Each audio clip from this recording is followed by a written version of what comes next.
Before this video starts, I want to apologize for the audio quality. I accidentally had multiple microphones enabled in OBS, which caused some feedback throughout the recording. Thanks for understanding, and I hope you enjoy the video.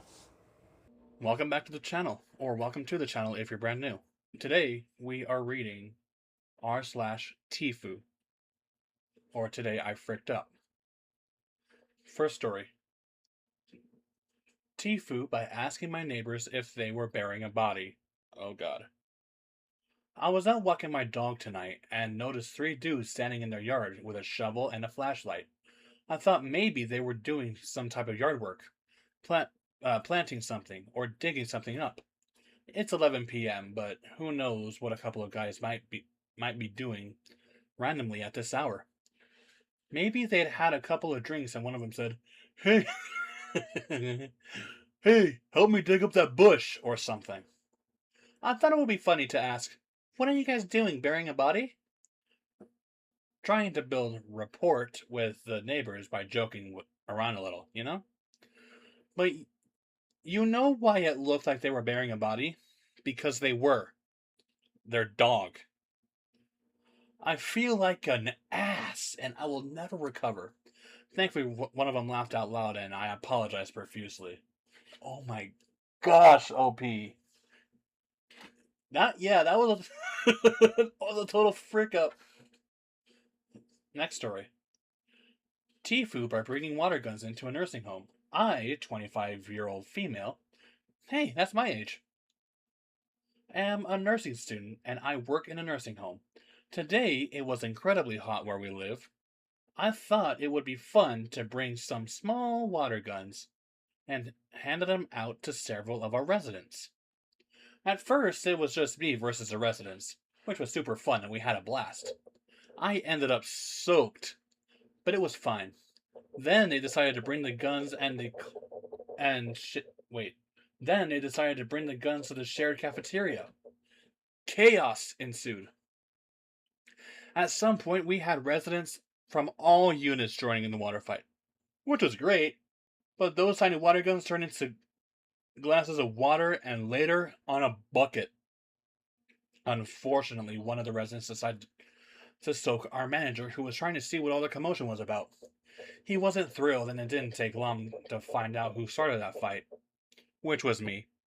And I got a stern talking to. Worth it, though. I bet you it was worth it, OP.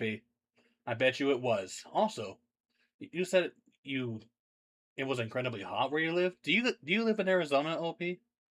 Who knows? Next story. TIFU by thinking I had a stomach of a middle school boy. What? I'm a 27-year-old female Oh, wait, I can't read. currently writing from my work bathroom, fighting for my life. Technically, this was yesterday, but realized it today. So, TIFU. Yesterday, I had a huge craving for Thai food, so I got pad Thai level 5 for lunch. I like spicy food, but the restaurant I went to are different when it comes to spice. Anyway, I eat it all and the day goes on. I'm back at home. But my dad made everyone dinner. Burger with no sides. I completely forgot what I had for lunch and decided hot Cheetos was a good idea. The hell was I thinking? Needless to say, all morning my stomach felt like a sauna all morning. Insult to injury, while I'm typing this, my job has 3 bathrooms. I knew what demons I was fighting, so I went into the farthest one away from all the offices. While my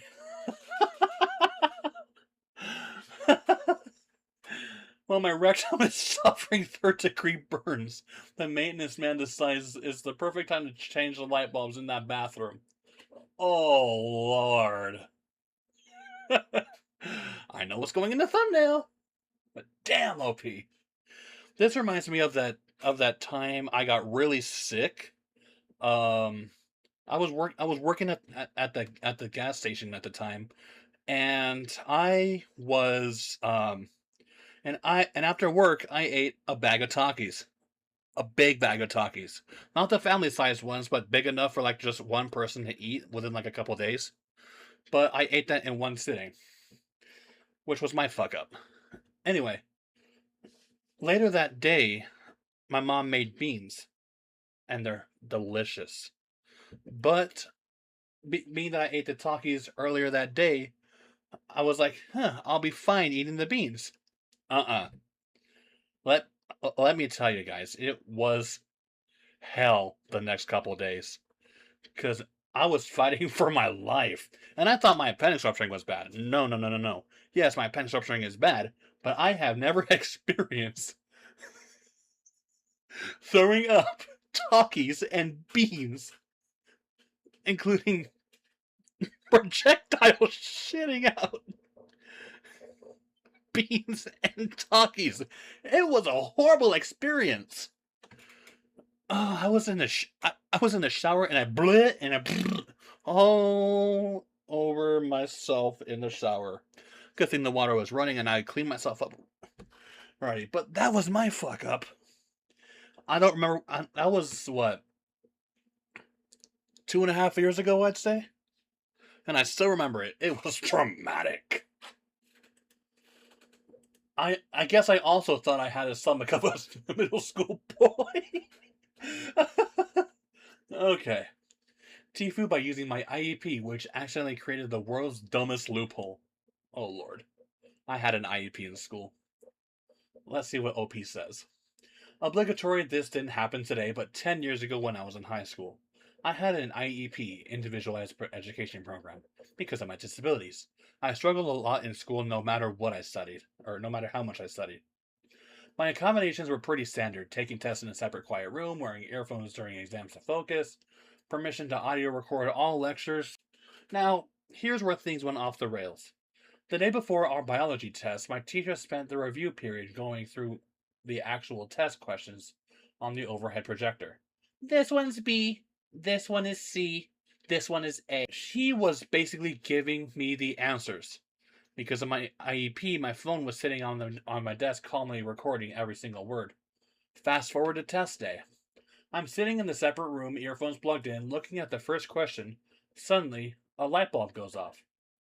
Wait, I have yesterday's recording on my phone. A little angel on my shoulder said, Alicia, don't do it.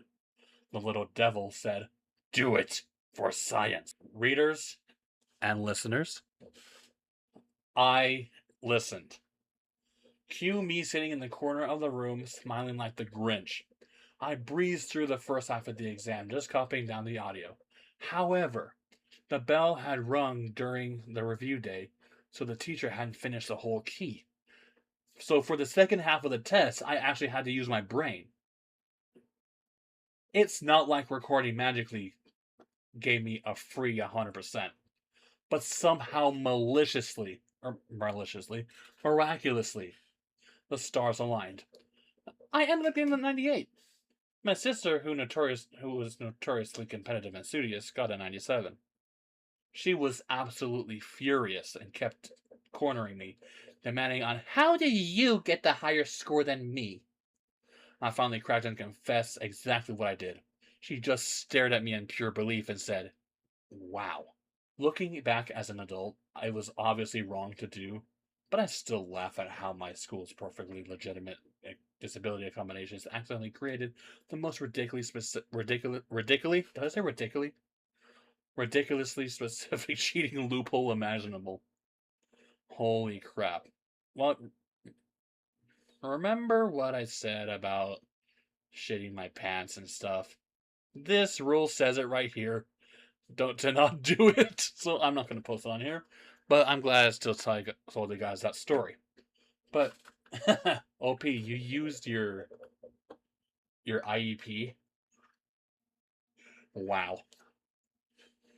That is such a loophole. For taking tests in a separate... yes, I took my test in a separate quiet room. But I never wore headphones during exams to focus or permission to audio record lectures. Well, I did audio record my lectures when I was in college, but I didn't do that in high school because they were too fucking strict. Next story. TIFU by popping a huge pimple. So this is definitely embarrassing, but thankfully nobody I know in real life knows about my Reddit account. So I feel pretty safe sharing some of my more embarrassing moments. Anyways, I've heard mixed things about what to do with pimples. I just can't resist the urge to pop them when I spot them. Maybe it's related to my skin picking problems, but I can't seem to leave scabs and pimples alone. Today, while in the bathroom getting ready for bed, I noticed a weird pimple on my boob. It looked like one of those pimples that wasn't quite ready to pop, but the skin around it looked like it was bruised and kind of raised quite a lot. For some reason, instead of just leaving it, I became determined to pop this boob pimple. So I start squeezing as hard as I can to pop it, and it eventually bursts. Violently. Blood and whatever else was in that pimple shot out and hit my glasses. I cleaned up my glasses and finished getting ready for bed, thinking about how crazy that pimple pop was. As I'm brushing my teeth, I noticed some splatter got in the mirror and quickly cleaned it up. After finding splatter in my mirror, I decided to thoroughly check the bathroom for any more blood cleanup. I scan the bathroom and eventually look up. That's when I see it. Oh god. The pimple burst so violently. I got blood on the fucking ceiling. Holy crap. Oh. Now my short ass has to find a tool to somehow clean the blood off my ceiling. Fuck my life. Luckily, I haven't had any pimples that extreme. I've also never had pimples on my chest. Well, I'm fat, so I have boobs too. So, but I would relate, honestly. All right, next story.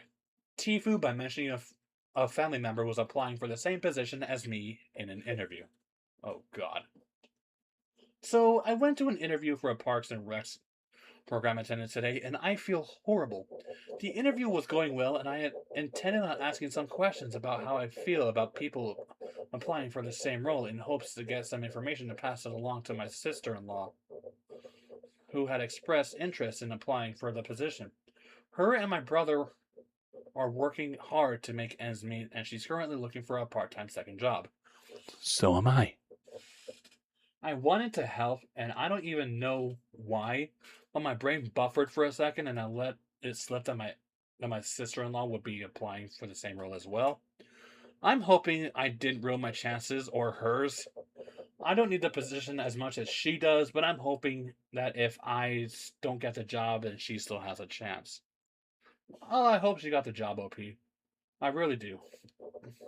As for you, I don't know if you got the job by slipping that up. Unless the boss hires both of you. You never know. Alright, last story of this video. TIFU by microdosing raw chicken all day. We had chicken and sausages in the fridge and I'd forgotten to freeze and needing to use in the next few days. I found a recipe online for a casserole and got it all cooking this morning. Meat was seared in a pan with red wine, brought it to simmer, and then I put it into a slow cooker for the rest of the day. Whenever I went into the kitchen, I gave it a stir and tried a little sip of the sauce. Delicious. Come tea time, I go to stir it again and think it's a bit cool. Turns out when I relocated the slow cooker from one side to the kitchen to the other, after about 30 minutes, I'd forgotten to turn the plug on.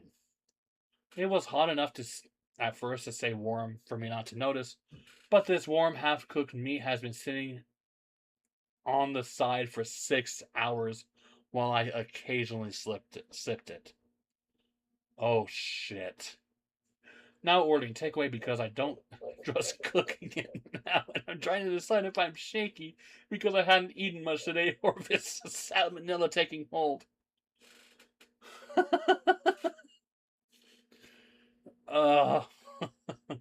Okay.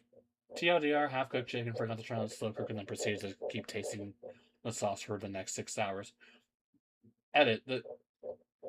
So the OP added an edit. The shake stopped after I ate, so I'm slightly less terrified now, but the next 72 hours are going to be tense. We're out all day tomorrow as well. Might pack some huge pairs of disposable period pants just in case of disaster. Final edit. I survived a weekend unscathed. Thank you for the support and horror stories. Thank you for posting this, OP. Thank you. Well, guys, that's about it for this video. If you enjoyed it, click or tap that like button and subscribe for more, and follow me on my main channel, my Reddit channel, and all my social medias, which are down in the description below as always. Thank you guys so much for watching this video, and I'll see you guys in the next one. Bye!